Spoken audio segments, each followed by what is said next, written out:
Chapter of Celestial Cultivation, Article 5, Seeking Kindred Spirits, Gradually Transcending the Mundane. Xiefeng.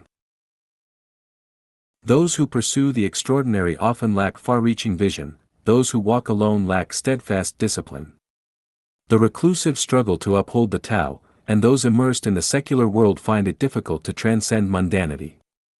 Cultivating immortality requires seeking kindred spirits, for without them, it is challenging to remain steadfast on the celestial path. Daily life in the mortal world is filled with trivialities and distractions, making it hard for the mind to find peace. Thus, it is essential to gradually transcend the mundane. Self-awareness is invaluable, yet it is not easily attained. The world is filled with people who are self-opinionated, arrogant, and deluded, while those who possess self-awareness, humility, and self-reflection are rare. To achieve the immortal path, one must first cultivate self-awareness. But how does one do so? By using a mirror to reflect upon oneself. Where is this mirror? It lies in kindred spirits, they are the mirror. Seeking kindred spirits is a lifelong endeavor. To find a true spiritual companion is like discovering a hidden treasure. A single grain of sand contains an entire universe. One true kindred spirit opens the gateway to a celestial paradise. Those who are truly rich are those who have spiritual companions. My fate has been modest, and I have relied solely on personal enlightenment in all matters. Therefore, I deeply understand the preciousness of kindred spirits. Since founding Lifechanyuan, I have yearned to find such companions. I treat everyone who enters Lifechanyuan as a fellow seeker, offering timely praise and hoping to walk the immortal path together, journeying toward the celestial realm. Unfortunately, due to my humble origins and lack of worldly sophistication, I have faced numerous setbacks. Those above me in wisdom do not wish to associate with me, those on par with me are ambitious, seeking to establish their own domains rather than aligning with Lifechanyuan. As for those below me, aside from a few Chanyuan celestials, I have yet to find them. Seeking the Tao is difficult, seeking kindred spirits is even harder. Hence, the ancients lamented, a kindred spirit is the rarest treasure in life. Flowers are easy to obtain, money is easy to acquire, but a true spiritual companion. Even if one searches the heavens above and the underworld below, they may still remain elusive. A true spiritual companion is one who treats me as an equal, not only capable of discussing the scriptures and the Tao, sharing a bed without discomfort, but also engaging in fiery arguments upon meeting. If we do not see each other for 3 days, our souls grow restless, as if mourning a great loss. In the morning, we might quarrel until our faces are red with anger, swearing never to meet again, yet before sunset, one of us appears at the other's door with a bottle of liquor, grinning mischievously, vowing never to part. Spiritual companions are as precious as life itself.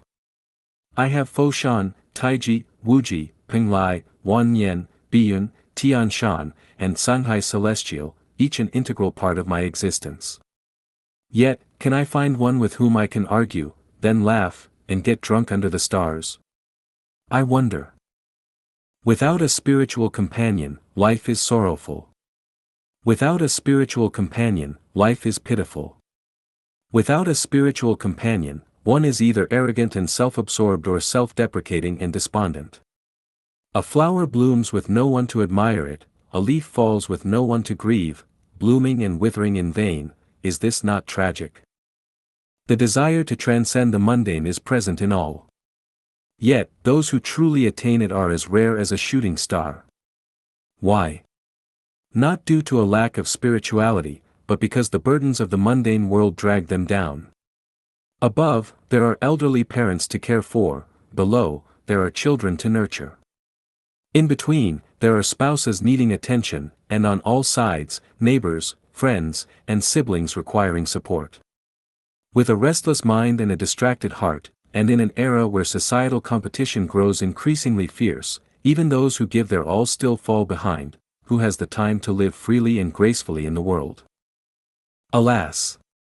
Alas! Entangled in the mortal world, cultivating transcendence is arduous. The only feasible way forward is to gradually sever worldly attachments.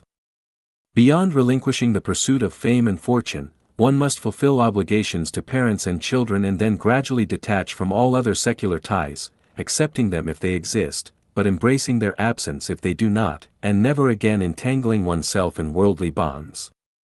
In doing so, one can slowly distance from worldly attachments and gradually approach the celestial realm. I often dream of creating a utopian paradise, bringing together Foshan, Penglai, and other Chanyuan celestials. At dawn, we climb mountains, chop wood, fetch water, and plant melons in the fields. At noon, we sit in the shade of trees, discussing the scriptures and the Tao while sipping tea to the sound of a guqin, a traditional Chinese zither. In the afternoon, we play and chase each other through forests and streams. At night, we cultivate our minds and refine our spirits through meditation, shedding mortal attachments. Cultivating the Tao is difficult, more challenging than ascending the heavens from the treacherous paths of Shu.